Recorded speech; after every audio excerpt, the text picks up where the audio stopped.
I think I can say with complete confidence that nobody likes tests.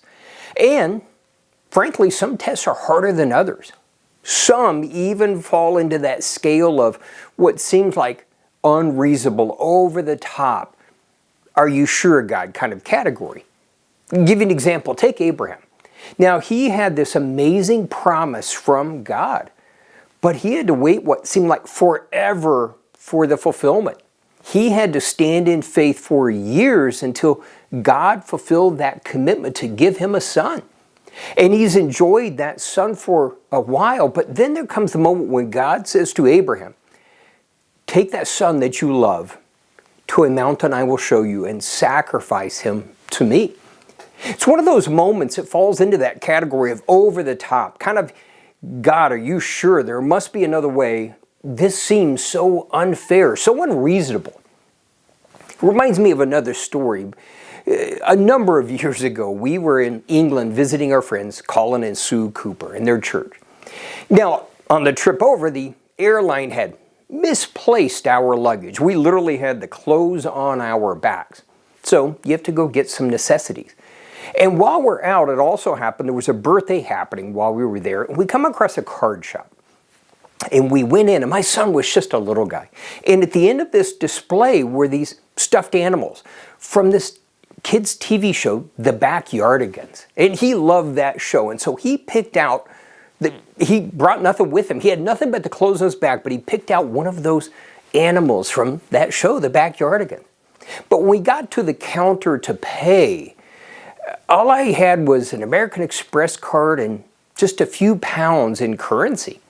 And wouldn't you know, they didn't take American Express. And we had enough currency, though, to pay for the birthday card. And I had to say to my son that we have to take it back. Now, in a moment of both pride and absolute heartbreak on my part, his response was so amazing that he had a tear in his eye. But he didn't hand it to us to take it back. He literally, on his own, again with a tear in his eye, went and put it back where it belonged. And it just crushed me, but at the same time, I was so proud of his response. We paid for the card. Now, my wife took him, and what did I do? I immediately went and found a cash machine so I could get some currency to go in, to buy that stuffed animal, to then follow them, catch up to them, and give it to him. And as Jesus said, if I would do that for my son, how much more our perfect Father in heaven will do for us. See, what we have to understand is tests, God actually, I'm going to make some bold commitments to you here. The test is designed for your success, no matter how hard they are. That God is rooting for you to succeed. And the test, as we will see, qualifies us for greater success, greater influence, greater resources, greater blessing, greater promotion. And even those tests that sometimes that greater, the reward, sometimes it's in this life and sometimes it is in eternity. But regardless, God's desire, His expectation is that we would succeed and that test demonstrates our utter faith, trust, confidence in Him, and it does qualify us for the promotion. How can we change our mindset to, rather than dreading the test, that we would begin to look at it as opportunity? And how can we best do that? Well, back to Abraham. So this unreasonable test, how does Abraham respond? Well, first off, he doesn't do what I've done so often. He doesn't begin to question. He doesn't ask why. He doesn't, is there another way? He just simply responds without hesitation. As heartbreaking as this is, as much as he doesn't understand, he gets up early the next morning to begin the journey. Now, what's interesting is the heartache that must have been there, because it was a 3-day journey. Now, you know the story. They get there, and Abraham makes this profound statement to the servants who went with him that the boy and I will return. There's an important part here that we will come back to. But he is fully committed. See, God doesn't just let him start out on the journey and stop him. God requires us many times to go through with and complete the test so that he can bless. And Abraham is fully prepared to go through with the sacrifice when God stops him. And he says, I know now that you will not withhold that thing you love so much, your only son, from me. And because you haven't. See, God stops it. God provides an alternate sacrifice.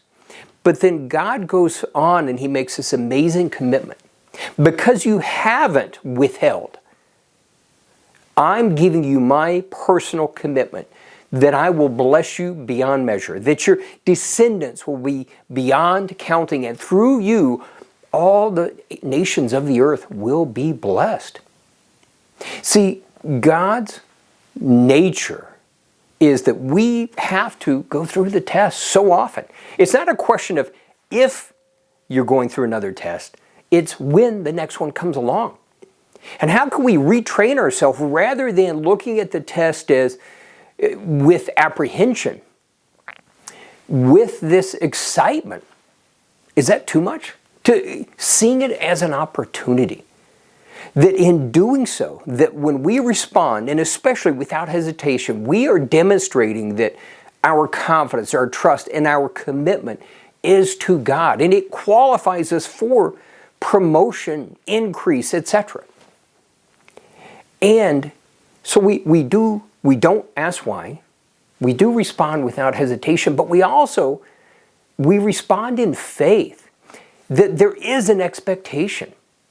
See, when Abraham said to the servants, the boy and I will return, the New Testament tells us he had reasoned out that God made a commitment. This was God's promise to me, that if he has to raise him from the dead, that's what he'll have to do.